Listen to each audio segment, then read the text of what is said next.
Good afternoon, everyone. Welcome to the inaugural session of the Spotlight Teaching and Learning series. I'd like to introduce myself. I am Stephen Butler, and I am the Assistant Director of Online Programs for the University Center for Teaching and Learning. I just wanted to talk a little bit about the Spotlight session.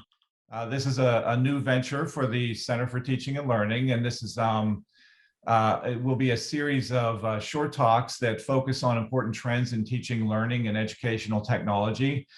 Sessions like these will take a deeper dive into singular topics featuring subject matter experts from across the spectrum of higher education. PIT faculty, graduate student teaching assistants, faculty support specialists are all invited to attend these sessions. So I'd like to welcome everybody who attended today, and thank you for helping us kick this off. We're pretty excited about this. Today's topic is in mixed reality and higher education, and we will provide an overview of the integration of mixed reality, both augmented reality and virtual reality in higher education teaching and learning. So with that said, I would like to introduce our speaker for today. And our speaker is Dr. Drew Davidson, who is the director of Carnegie Mellon University's Entertainment Technology Center and also a teaching professor at CMU. Dr. Davidson is a professor, producer, and player of interactive media. His background spans academic, industry, and professional worlds, and he is interested in stories and transformational experiences across texts, comics, games, and other media. In addition to his role as director of the Entertainment Technology Center, he is a founding member of the ETC Press and its Well Played series and journal. He also served as interim director for Randy Pausch's Alice project at CMU. His professional activities are closely related to his research interests, as he has worked to help grow fields of study, creating forums and founding organizations to foster academic scholarship in new areas. He engages with academic and industry communities, leading grants, consulting for companies, institutions, and organizations, and serving on advisory, editorial, and review boards, as well as judge and jury panels. Dr. Davidson has supported the advancement of the academic study of games, along with the design and development of games for impact. He has also been involved in a growing academic study and creation of cross-media communications and transmedia experiences. He has worked on the academic study and production of creativity spaces located in public institutions like museums, libraries, science centers, and schools. With his CMU colleagues, he is articulating best practices in creative development and how diversity improves innovation. He explores the art, design, and science of making media that matters, working to expand our notions of what media are capable of doing and what we are capable of doing with media. He has written and edited books, journals, articles, and essays on narratives across media, serious games, analyzing gameplay, and cross-media communication. So without further ado, I'd like to welcome our speaker for today, Dr. Drew Davidson. Thanks, Stephen. Really appreciate that. And thanks to everybody who's joining us today. I'm going to share my screen and give a high-level overview of mixed reality in higher education from our perspective here at Carnegie Mellon at the Entertainment Technology Center, and then happy to open it up for Q&A. So mixed reality in higher education. A little bit about me. As Stephen said, I'm the director at Carnegie Mellon Entertainment Technology Center. I also run the ETC Press, and if you're curious about me personally, you can find me at my personal website right there. The ETC, for those who are not familiar, is a center at Carnegie Mellon where Randy Pausch, one of the founders, called it the world's best playground with an electric fence. And what he meant by that was helping try to teach creativity. You really needed context, you really needed constraints. If you allowed, sure, a lot of us in education, let students do whatever they want, they're going to learn less and make less. So we try to challenge them through constraints and context to help them thrive and grow as creative professionals. It's a 2-year professional master's program. We actually reward an MET, a master's in entertainment technology. It kind of helps me show people what we're not. So if you're very curious about the technical aspects of the work, you probably want a master's of science, maybe a PhD. If you really just want to work on your art portfolio by yourself, that's an MFA. If you just like writing papers, that's an MA. We're like an MBA with that professional focus, but MBA focuses on business and finances, where we focus on design and development. the creative aspects therein. We're a very project-based curriculum, and it's an interdisciplinary focus for us. It was co-founded out of, well, I'll tell you more of that next slide even. It's co-founded out of the College of Fine Arts and the School of Computer Science, but we really take a mix of students in here. So we have technologists, artists, designers, people out of business, creative writing, music, you name it. The whole idea is to get people from different disciplines together and have them work together to create something they couldn't do on their own. It's like I was saying, it was founded out of the College of Fine Arts and School of Computer Science here. It was founded 21 years ago now, which blows my mind. So it's been around for a while. And our philosophy is something we like to say, it's learn, work, and play. We're really curious about our students' educational goals and what we have in terms of our curricular goals that leads to their professional development. And throughout, it's those engaging experiences that we challenge them to create together that really gives us that learn, work, play philosophy and concept to our curriculum. And we do that through semester-long projects. We've actually done some collaborations with colleagues at Pitt through these projects. We have different types of projects, like we have ones with sponsors where we find somebody, some external subject matter expert or some external group that would love to partner with us to have a team of the interdisciplinary students really focus on how they can make something that's, that's shaped by the needs of that client or that sponsor. It can also be driven by our own faculty's research and grants. And last but not least, students can sort of pitch their ideas through the faculty and do their own thing, which some of the more exciting things can happen as well. But again, throughout the context is trying to get our students to work towards making something within a 14-week sprint. So they can get to like working prototype, proof of concept of the best. And the whole idea is trying to work together throughout this. When you're an interdisciplinary, one of the things that we really strive to get them to do is like create as a team, as opposed to being the one who's the smartest. You're the one who's trying to work with a team together to serve the narrative, as it were.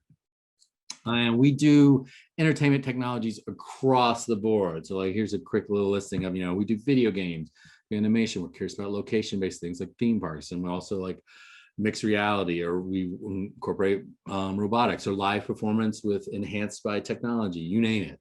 And we're very, very curious if you take all of that and think about how it could be applied to education and training, or health and medical, or civics and social issues. And nothing wrong with just straight up entertainment and engagement as well. So that's really what we're trying to do through our center and with our curriculum with our students. Now, focusing on mixed reality. That really is a sort of catch-all term that captures the two major things of virtual reality and augmented reality. It's a way, both are ways to merge the real and virtual worlds. A distinction would be virtual reality. Usually you're going into a world where you experience it. So you're putting on a headset.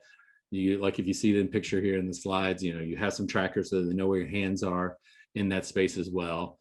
And then you try to sort of sit down and you go into a world that doesn't necessarily have to react in any sort of one-to-one capacity with the real world that we all live in. Augmented reality tries to overlay a virtual presence into our real world. And so that's one of the ways that it has a little bit of distinction, so that you can start seeing data or visuals or sounds mapped into, and you can see them in the spaces you're in. And one sort of distinction, I think Microsoft sort of started this with their HoloLens, when they say mixed reality, is not only are you mapping something into the world, your software and your hardware knows the relationship that the virtual has with the physical. So if there is a virtual object in a room with you and you walk around a table and the table gets in between you and that object, your headset should know that and actually block the object with that real table. That doesn't necessarily happen in augmented reality, but in mixed reality, it's aware of the interactions between the spaces. So all of this combined together gives you a variety of different mixed reality experiences you can have. Now, in higher ed learning, how does mixed reality incorporate into higher ed learning? There's definitely some promises there about ways that we can go about learning in new and exciting ways, like pushing at these affordances and doing it. There's also some problems in terms of like equity and access. It can be expensive. It can take a lot of space, a lot of expertise. You need equipment and space. You need to support the people who are going to start doing this in ways, shapes, or forms, ranging from like, do you have a lab, and then you actually have to have a staff, to just training people to catch up on what's the latest and new thing. And at the very end, I like to talk about like these things of like, Are you having your students experience things through mixed reality? And that's what you want to teach. You want to like teach them how to understand Shakespeare better by getting into a virtual reality experience that shows them London at that time period. Or are you trying to teach them how to create with virtual reality or mixed reality? So you're really getting the technical aspects of doing design and development to make experiences on these platforms. And last but not least, are you helping them analyze, the affordances and what they can make and how to make something better, or if it even should be made in mixed reality or virtual reality, and maybe there's a different, medium that could do it better. And so, a variety of ways you can sort of approach how you want to teach it or incorporate it into higher education. So, thinking about technology, a lot of it can be sort of off the shelf. You can just buy stuff directly and get it in there. Sometimes if you get even fancier with like the capabilities that we have at universities like Carnegie Mellon and Pitt and some of our departments, you can start customizing and making your own. And then you have to, sad truth is, it's space. I don't know how it is with Pitt. I'm sure it is. We're always like fighting for more space. So you have to think about how the space you need. Like this picture here in this slide shows a interesting sort of mix for us. We got funding to create a cave that was made with off-the-shelf parts only. So the team had to try to think of ways to what they could go buy at Best Buy or Walmart and create a cave-like experience. Was the challenge that team had to face there. So that was like a little mix of custom and off the shelf. But you have to sort of think about ways to incorporate that. And then it gets even more complicated, as this slide can show you. You have all kinds of things in terms of headsets that you'd like to consider, the variety of different types of technology and hardware you might need, the software behind it to create these packages, thinking about audio as well, because if you're thinking about what you're going to do with video in three-dimensional surround sound space, you have to start thinking about immersive audio as well and how you can help direct people around with not only what they're looking at, but also what they're hearing. And then with some of these physical sensors, you can start mapping and having what you're seeing in the virtual map to the real world and sense things in those spaces. So that tends to take a lot of wires, or at least fidgets that have some sort of connectivity or Wi-Fi connectivity, so that then you can track what's going on in space around you as well. And in the end, somewhere in there, you need some PC workstations to connect it all together. So, like I was saying earlier, you need space. Like this is a great little screenshot of a dev space. Somewhere in there, you have to think about how you're going to have your headsets, where you're going to put the tracker so that you can sort of make a map between what's happening in the real world, what's happening in a virtual space, and have them interrelate accurately. It's really important to have that accuracy there, because that's where you get away from feeling like you're going to vomit and have nausea as you have these experiences. If those things are inaccurate, then that's where you start feeling really sick, because things aren't mapping to what you're seeing.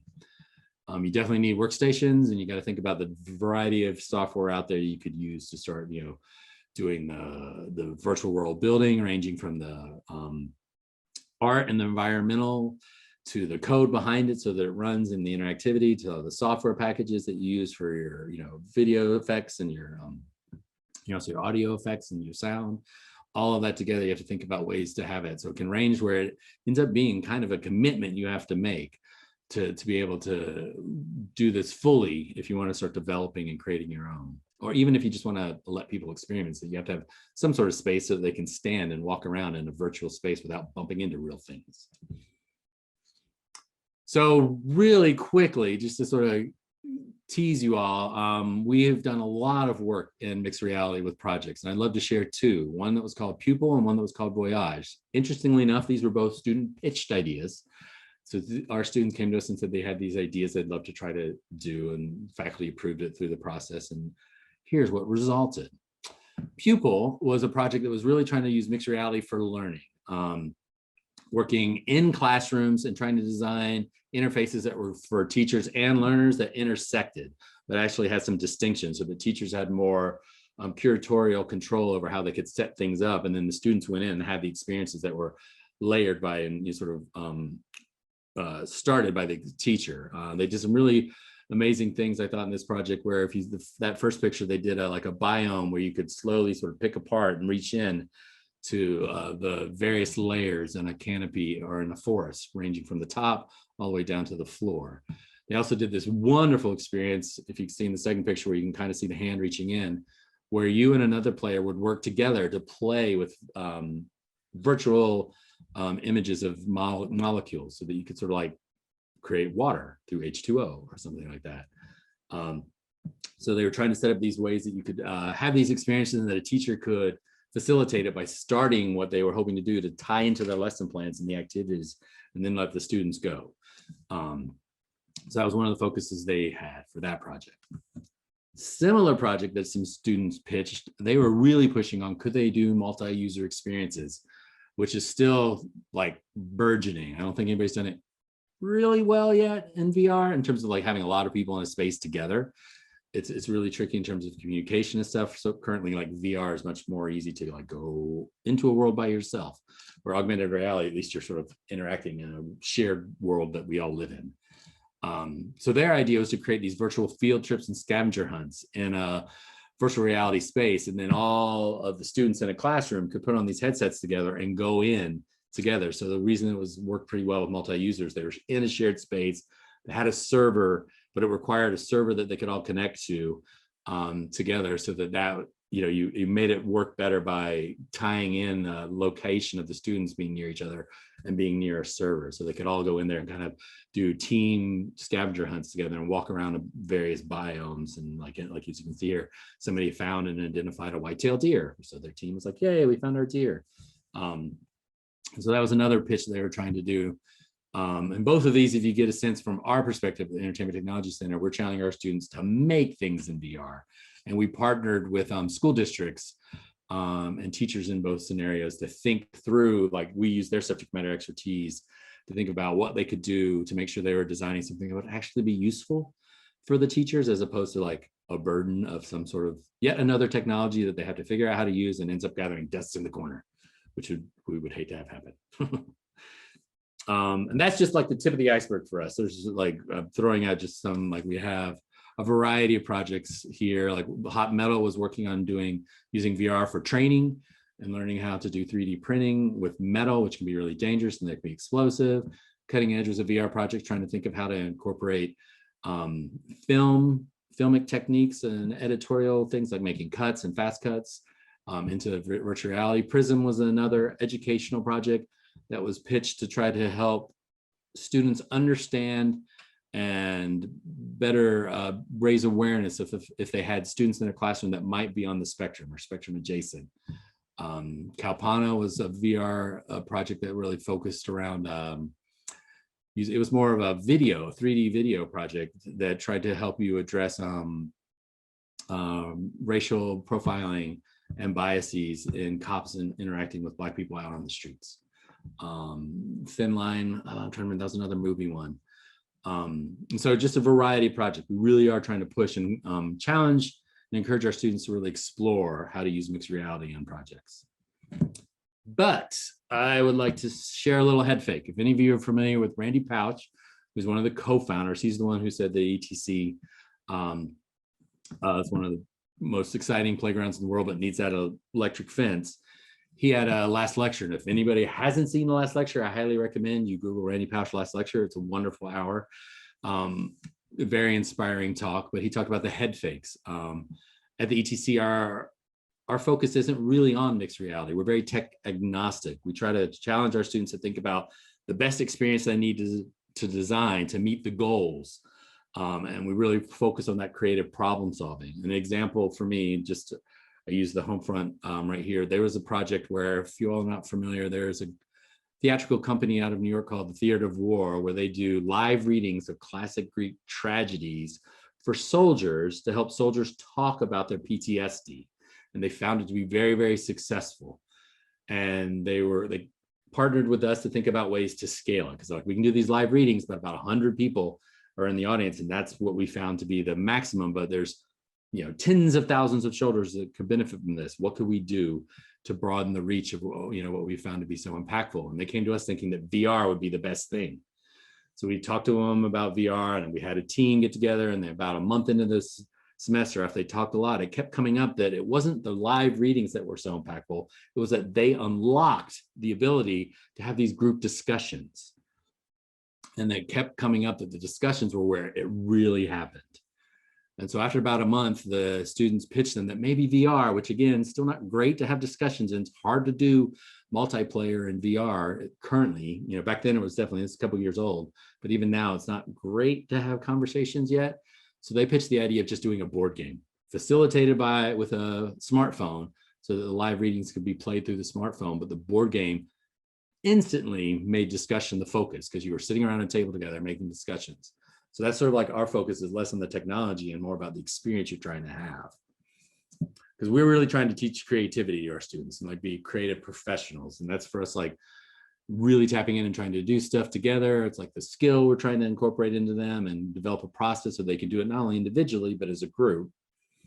And when we talk about creativity, we often call it creative chaos, because anytime I would argue you're doing something creative, if you know what you're doing, you know exactly how to get there, you're actually not doing anything creative at all.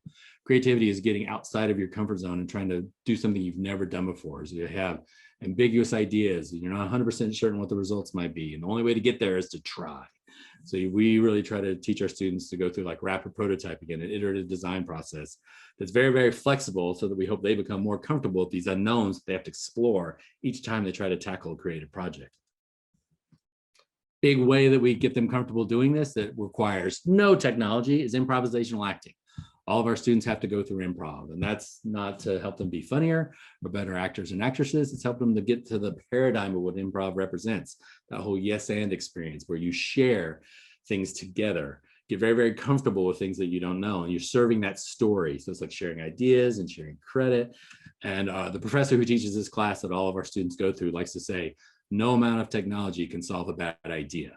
And so it's like it helps you sort of explore how to do this together live on stage, and it's visceral when it doesn't work. And we hope that translates forward into any type of creative work that they're doing moving forward. It's like, how do they work together as a team to serve the goals of the project? And that's really what we talk about in terms of collaboration. Like, you're going to do this by leveraging, making the most of all the skills you have together. Like in one example that's sort of classic, and I think a lot of us can relate to this in academic context of, we find how we have funders and they have this call and you're like, oh, I could do that. And the researchers get the money and they need to, like, they're going to make some game to teach math. And they, look for some designers and developers to help them. And then they try to find some K through 12 teachers to get the students to play the game. And it's like this waterfall where the users are just getting soaking wet at the end from all of our good intentions. Where we find it much more successful if you have this co-creative process where everybody's involved from the get-go. So that all the stakeholders are in the process throughout, and that way voices are heard and the process becomes more useful. Like I was saying before, one of the worst things we can do is try to develop some sort of tech tool that ends up just being a burden on the teacher and finally just gathers dust in the corner. If we can work with them to try to create a tool together, I think that's one of the stronger ways to actually do creative and innovative work. And again, when you start doing this, you're definitely getting into the unknowns, because these people, we rarely all work together all the time. So we're all sort of like figuring things out together. And like I was saying before, like, we're trying to get at those experiences you want people to have, and that's the analytical part. The creative creation is like, can you think through what you're trying to do so that we as learners or guests or players can have we're learning math, or we're learning how to collaborate better. We're learning a simulation on some sort of scientific context. And so that allows us to really help our students, regardless of the technology, think about how they want to create something to have the most impact. And for us, we talk about transformational experiences where they can use their design and development to have like positive social impact and make positive changes in our daily lives. So how, like the two examples I just dug in a little bit more deeply, like educationally focused, trying to make something that enhance what was happening in a classroom experience with some technology. So sort of to sum up, mixed reality in higher education, they're going to incorporate technology. You're going to have to think about space, think about ways you would like to use it, whether you want just to straight up you're using it to help people experience something, or you're trying to teach them how to create something, or you're helping them become more analytical about it. And over here on the side, these are two great organizations, both which have a local presence. There's an Immersive Learning Research Network that does a lot of work directly about this. And then the VR AR associations, more professional associations, but still they have a local chapter here in Pittsburgh, and they're focused on people who are trying to develop and make stuff out there in the industry. So that's it in a nutshell. Happy to take questions and have chats. Here's my email if anybody ever wants to reach out to me. I'm not shy about replying, and I've also included a link to the center so that you could, if anybody found some of those projects interesting, they all have websites up on our site so that you could dig more deeply into those projects. So that's thank you so much for your time and attention. Happy to have some Q&A, and I'll stop sharing my screen. Thank you, Dr. Davidson. I think that was great. That was a lot of information, and I think it's really good information, not just about VR, but just about the creative process. I really like the creative chaos. So we are going to open it up for Q&A now, and I see some questions are coming in through the panel. But before we actually start the Q&A, I just want to talk a little bit more before we get into it, just about the Teaching Center and some of the resources for virtual reality and mixed reality that are offered currently through the Teaching Center for Pitt faculty and staff. So there's a variety of experiences that are available through the Teaching and Learning's Open Lab technologies. And you can find a lot of information about the Open Lab just on teaching.pitt.edu. I encourage you to, if you're not familiar with virtual reality, or you want to learn a little bit more, you want to understand how the Teaching Center can assist you in maybe a project that you're considering using any kind of virtual reality or 3D animation, or a number of other resources that are offered through the Open Lab, I really encourage you to visit the website. You can learn more about how to incorporate VR into your own teaching. You can experience more examples of teaching with VR on the website. You can just become more familiar with VR technologies and equipment that is available through the Open Lab. And also they'll help you locate more VR resources. So, but with that said, currently under COVID conditions, physical training resources are not available temporarily. But we still encourage you to visit the Open Lab website, and you can enroll in Open Lab at Canvas with your Pitt credentials. And there's a lot of resources there. So if you're a faculty member and you'd like to discuss integrating more Open Lab resources into your teaching, I've also posted the email, which is just open-lab@pitt.edu for any questions. So let's open up the floor for Q&A. And let me see what we have. Okay. So first question, is the ETC interested in co-learning with community or neighboring campus learners, or is the focus on bringing projects in for an entirely ETC hosted or focused project build and learning experience? Yes, we definitely are open to co-learning. We're very curious about ways to increase, our abilities to do things, and we've found some of the most fruitful educational opportunities for our students, and then say like the teachers that we collaborate with, is that collaboration in and of itself. We talked to some school districts where just the very nature of having college students, chatting and interacting with their students causes all kinds of positive discussions around ways to go to universities. I'm happy to just, like, the major way we collaborate is through our curriculum, is through those semester-long projects. And so that's where we're trying to have certain sort of educational goals that our students are going to meet within that context. But we've also been able to just try to work around, other people's contexts, and having students come visit, or have students just do internships. And there's a variety of different ways that we have done collaborations with, both locally and around. So happy to try to be creative. Okay, thank you. Next question. Can you speak to the effectiveness of these initiatives? What has research demonstrated? Are these technologies improving student learning goals from your experience? That you can get more hardcore research out of things like the Immersive Learning Research Network.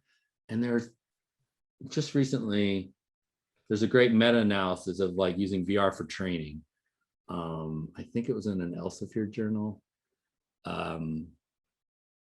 But it ranges from, it's not my direct area of expertise, but from what my understanding is, it depends on the context within which you're using it. So you can't just throw technology in and go, here's some VR, and see improved results. It's the framework within which you incorporate it, how you set it up, how it is incorporated into your lesson plans makes a big difference. Mary Flanagan, a researcher out of Dartmouth, who focuses more directly on games, does some wonderful studies of how the framework can be just as impactful as the experience you've designed itself.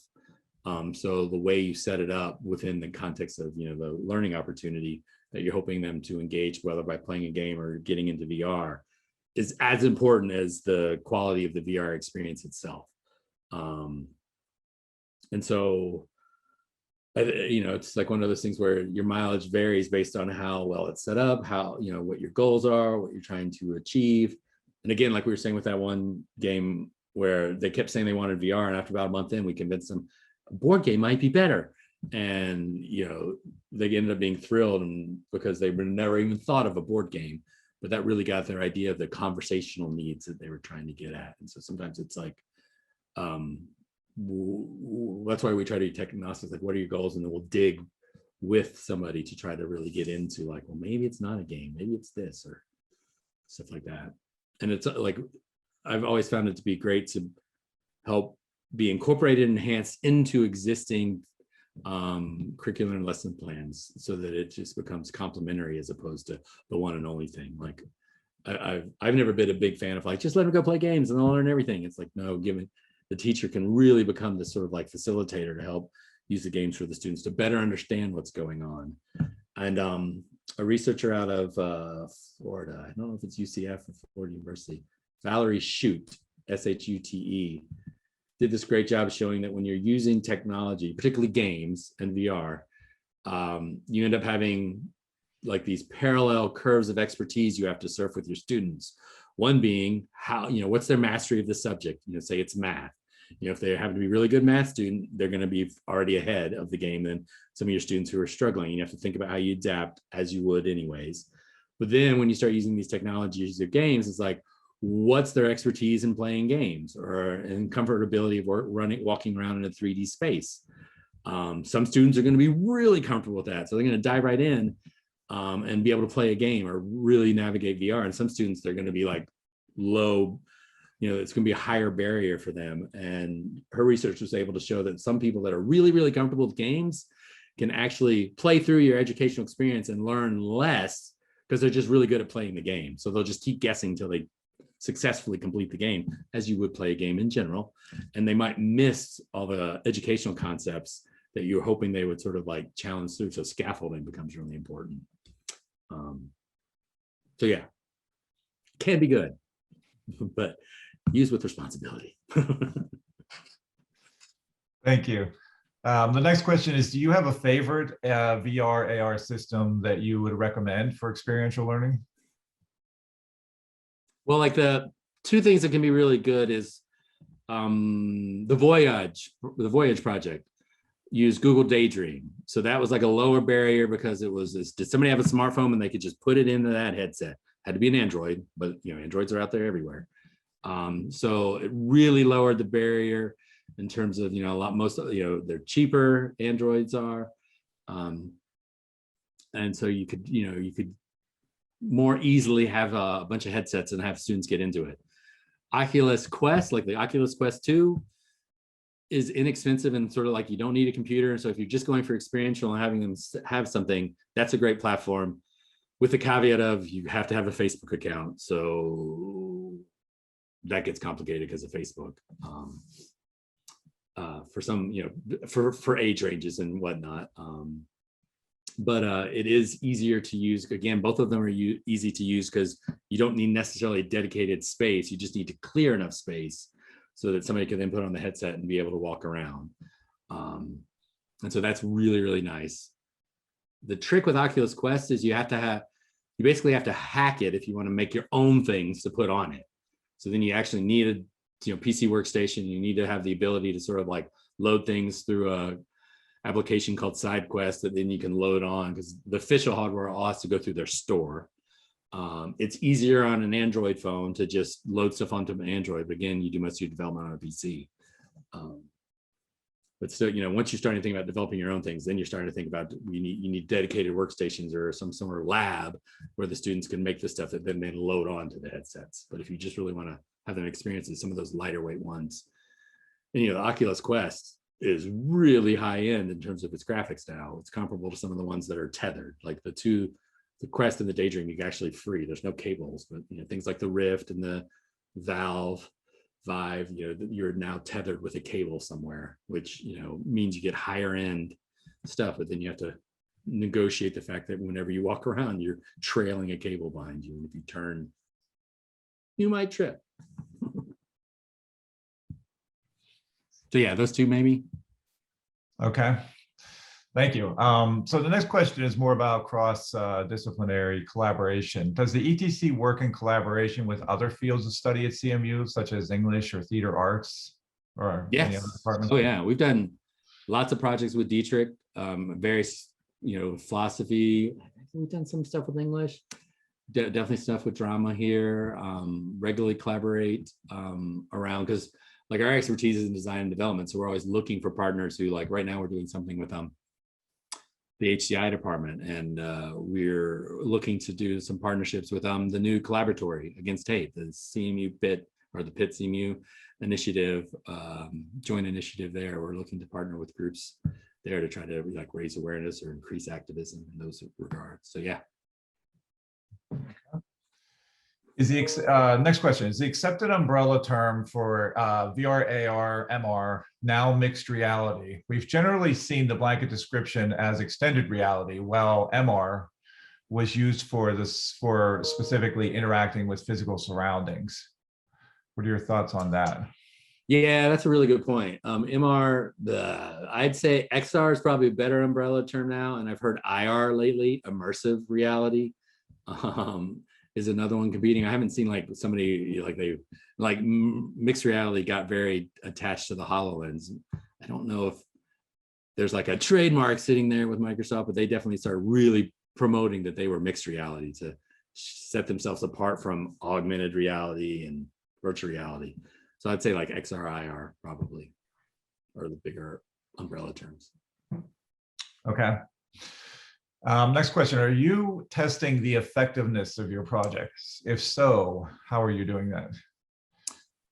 We directly don't have that expertise, and sometimes that's not the point of some of the things we're making. We're teaching our students to the design process primarily, but anytime we partner, like we are doing a partnership with CMU's HCI, Human Community Interaction, so that we're working with their expertise to make sure as we design it, the data that comes out of the experience will help those professors test the effectiveness of it. So we have worked with both people like HCI or CMU's Everly Center to make sure if that is a component that needs to be addressed, that our students are designing the ability for data to come out of that experience that'll help people then test and engage. The testing that we tend to do is more about usability, so that we're just doing play testing, as it were, making sure that it's an engaging experience where students can figure out what they need to do, or the teachers can figure out what they need to do. And then that additional level of evaluation and type testing usually is hard to do within 14 weeks. We have done it in conjunction with people like HCI with grants that allowed us to take it farther, so that we could do testing outside of the semester that the students at least develop the prototype, and then do more testing beyond that. So that's how we've done it to date. Okay. Does the ETC work with any medical projects? And if so, is there any examples you could share? Yes, we have. We've done projects with UPMC, I think PitMed, like right now, we're collaborating with PitMed around trying to do some stuff with training. And we've done some stuff with AHN as well here. What are some fun examples? Let me think. With AHN, just last year, we did a project, it was timely, on trying to visualize the spreading of germs and viruses by just showing how it can propagate, sort of like developing this weird heat map as somebody comes into a room and everything they touch and everything just becomes sort of colored and infected. And so you get a sense of the importance of like washing your hands and thinking about what you're touching, whether it's your face or somebody else. We did this really fun one with UPMC back in the day. This is old. It was the We Fit, if that gives you a sense of the time frame. The idea was they wanted to develop an experience to help people who are recovering from hip and knee replacements do more fun, like make their PT more game-like, so it'd be more fun. what was fascinating is the students had this idea of trying to create this immersive experience, whereas somebody who's successfully doing their repetitions in their PT, they would be in this virtual world for sort of like this rainforest, and the more successful they are at completing their experiences, the more detailed the rainforest would become. You know, they'd get more animals and more birds and more sounds. It would be like this lush, immersive rewarding as you were more successful. And to help with testing, they just had in the corner a counter to make sure they're accurately counting the repetition. When they finally, and they were play testing amongst their peers, and then when they were finally able to test, you know, most people are doing hip and knee replacement surgeries are 50 or above. They're finally able to test with their demographic. They found that they didn't even notice all the immersive effects that they had designed. They noticed the counter, and they would use the counter to prove to the nurse that they had completed their repetitions. And so they completely threw out the immersive stuff and redesigned the game that was sort of this meta game of, you know, you don't want to do too much PT. So they made it all about how it counted and how it kept track of, you know, sort of like this meta game of like, did you do your reps today? And did you sort of like chain them across the week? So you're doing your repetitions, you know, and successfully doing it across time. And they found, I remember UPMC followed it up saying at the time that people would rather stand in line and play the game and wait to play the game than just do their reps with a physical therapist. So they're like, wow, it's definitely engaging them and getting them to think through it. So that was a fun one as well. Did something more social, like done several things like training, like ways to talk with patients who might have food insecurity or financial insecurity about their healthcare options. We've done some, like one about trying to help people with smoking cessation after they've gone through a 6-week training and trying to stay on track after they've done the in-person thing. Okay, great. Is there any research you've seen that has indicated that VR improves cognitive retention? Oh,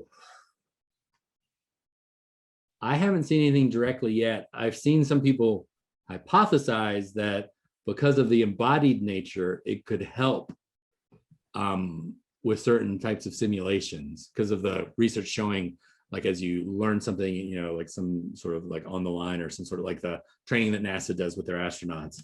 They were supposing that they could translate that to VR and it would have a similar thing. I haven't seen a one-to-one yet. I know that I think it's the CMU Pitt Smart Lab or the Smart Brain Lab. I don't know, Ken Kerninger at CMU, I know is on one side of it. So it has a whole bunch of neuroscientists and computer scientists working together across CMU Pitt. I know that's something they're studying. Haven't talked to them in a while. I haven't seen anybody in a while. I live in this chair. This is how I see people. So the next question, how did your policies around using shared VR hardware in spaces change to accommodate COVID safety concerns? And did you have to adapt lessons and course objectives to integrate more online learning? Oh my goodness, yes. We made it, the biggest pivot was VR became just an option. We used to be like, oh, you're gonna do this VR thing, because we wanted everybody at least to have that experience before they graduated. And then we were more careful because like we were all primarily remote. You know, we allow them to have access to the labs and stuff. It was right, oh, goodness gracious. It was just a year ago, like we were thinking like even before COVID, one of the things that we were doing, the tricky thing with VR and headsets is it's usually you would share that and go like, all right, you're next. And we would always like, you can buy little shields that go on the faceplate so that you can swap it out and you can kind of get in there with a quick alcohol rub to show that you're cleaning. We were just doing that anyways because we thought that was just good hygiene in general. And then we were like, okay, that's more important than ever. We have been fortunate because of just the amount of work we've done in the area that what we're able to do during this sort of pandemic is the projects that did have VR components, we were able to give everybody their own headset. So that became less of an issue. And so that was just, you know, talk about privilege. We were able to, everybody was able to have their own equipment. And so that helped in some regards. It was hard to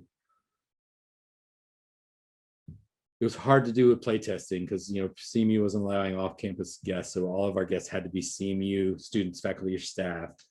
And so we really reduced the amount of play testing we did in general and did a lot of emulation and video and like teaching our students how to make mixed reality videos that showed, their embodied interactions within a virtual space to help at least give a sense of what they were trying to design and develop instead of putting the headset on yourself.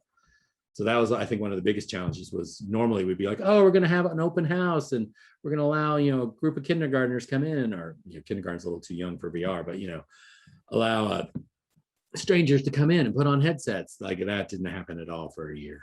So it was more just like you're testing with a smaller group of people. You're trying to do working best practices on at least getting 5 to 10, and so that was definitely one of the bigger adjustments. And then allowing them more options of ways to do things. And I think a big thing that we've noticed just in the industry, since we're professionally focused, is the sort of flexibility of doing remote, hybrid, whatever is not going away. So that's some of the stuff we hope to carry forward, is allowing our students to get more comfortable with having to present, even if they can't do things in person, and show off their stuff. Okay, great. So the next question, okay. Can you post your email in the chat here? I'm going to do that right now. That's actually. Oh, sure. Yeah. In case you didn't get Drew's email from the slide, it is drew@andrew.cmu.edu. So that is now posted in the chat.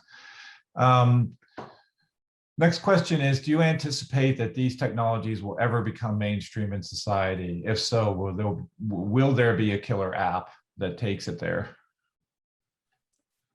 Wow. My colleague Jesse Shell, who's a professor and he also owns Shell Games, he would say yes. I think I'm more like maybe, but Facebook's the one who's got the money and the will. Like they really want to go all in.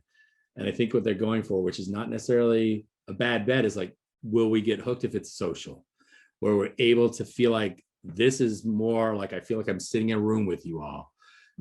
We all just put on headset. We feel like we're sharing a space together, like a virtual, like the lab here, the Facebook lab here that CMU is a part of. That's exactly what they're working on, is making us feel like we have a more embodied presence within a virtual space, and that we can feel like we're sharing that together. And they feel like that would be something that really gets people more interested in trying to have that experience together.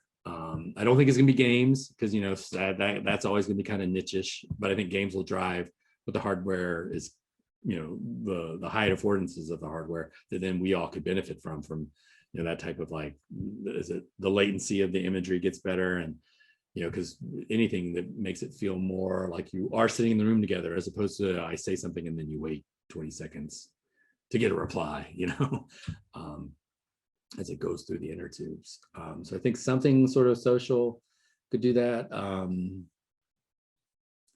And I'd be really, really curious, me personally, I think something that helps us feel like we're having a live event together, whether it's something like this or like music or something that allows you to feel like you're going somewhere.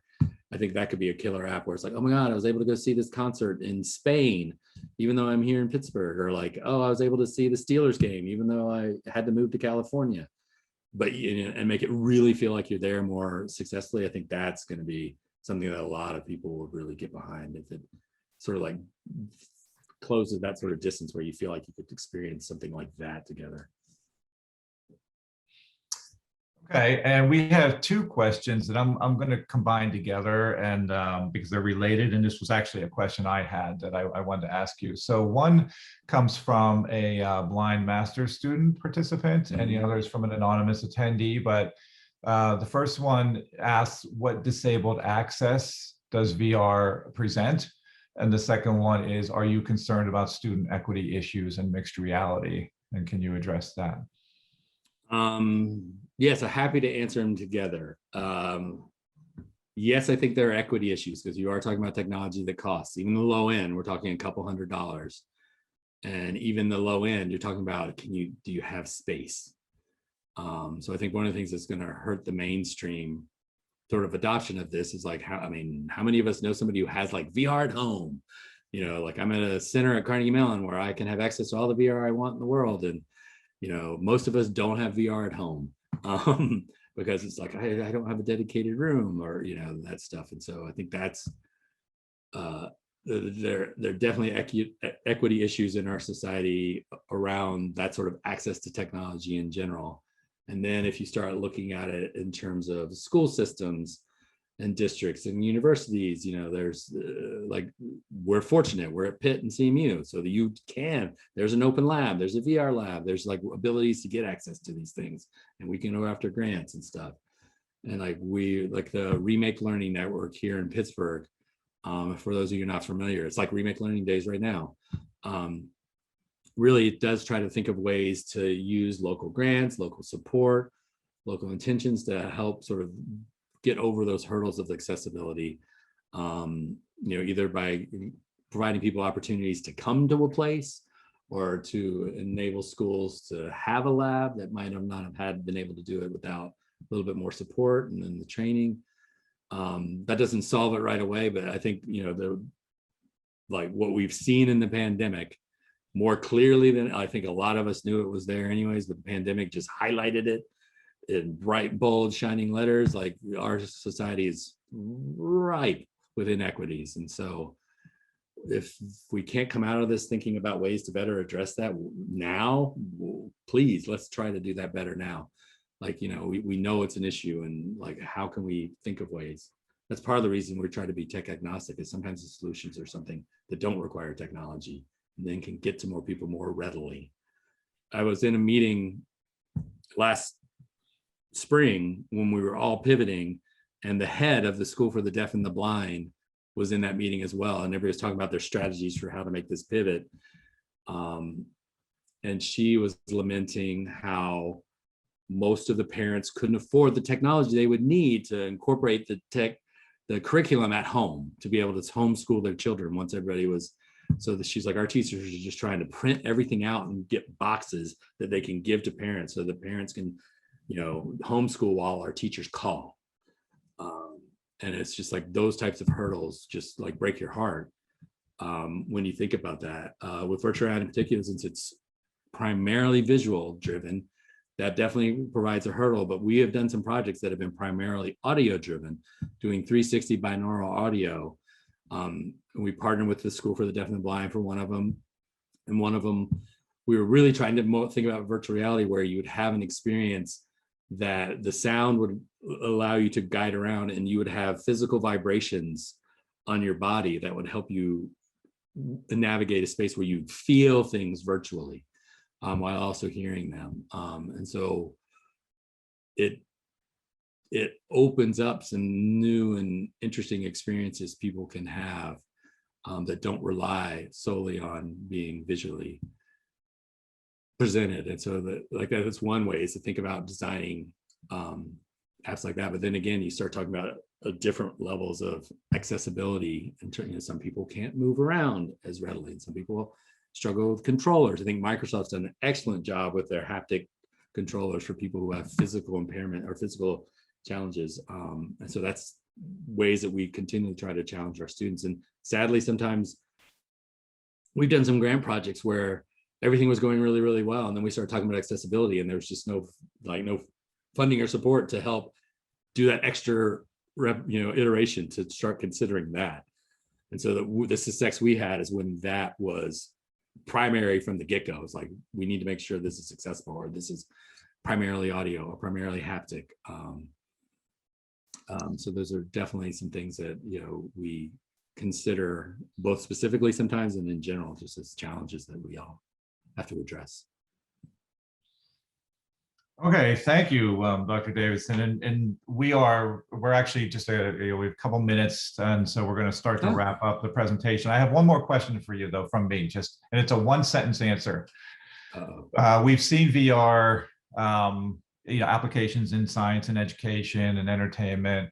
What, in your opinion, is a yet untapped area for VR, if you had to name one? The thing I would love to see in VR would be more around socializing and thinking about, like, I haven't seen it yet. I haven't actually seen this yet in like games. It's like, could we have better conversations that are sort of gated and guided through an experience to help you become like a better active listener, to help you become more empathic with your colleagues, to help you to, be more of a, more of a supportive call it, bit like I read an article this past year where they were saying like we do a disservice when we say there's things like soft skills and hard skills. And they said what we should really do is talk about durable skills and perishable skills. So like a perishable skill is like, I've learned C++. Great, that'll probably serve you for your life because you've had, but 10 years from now, it's not gonna be C++, it's gonna be some other language. It's the hot hip thing. So you're gonna constantly have to update your technology thing. Durable skills are these things about how well do you communicate with others? How well do you collaborate? Do people actually want to work with you? Are you a curious person who wants to learn how to do a new thing? Like current students right now, they're projecting will have 50 to 60-year careers due to life expectancy and cost of living. 30 years from now, what's going to be going on? So we all better be ready to learn something we've never done before. It's like, how could VR help us better develop these durable skills of being like curious and lifelong learners and really supportive, empathic communicators? I think that would be, seeing even more of that would be awesome. Thank you. And so that wraps up our hour. So I'd like to first thank you, Dr. Davidson, for your time and your expertise on this topic. This was great. I thought this was a wonderful time spent, a great presentation. And from the Teaching Center and from, I'm sure I speak for all the participants, we really appreciate you lending us your expertise in this. This was great. Thank you. Happy to. Thank you all. And I'd like to also thank all the participants today for joining us in our first spotlight series. Yeah, so this was really good, I think. So if you have any other questions for Dr. Davidson, we've posted the email in the chat, and he's happy to follow up with anybody on any questions that didn't get answered. We have many other VR related resources in the Open Lab section of our Teaching Center site, so be sure to check that out. So thank you, everyone. Really appreciate it. And have a great afternoon. Everybody take care.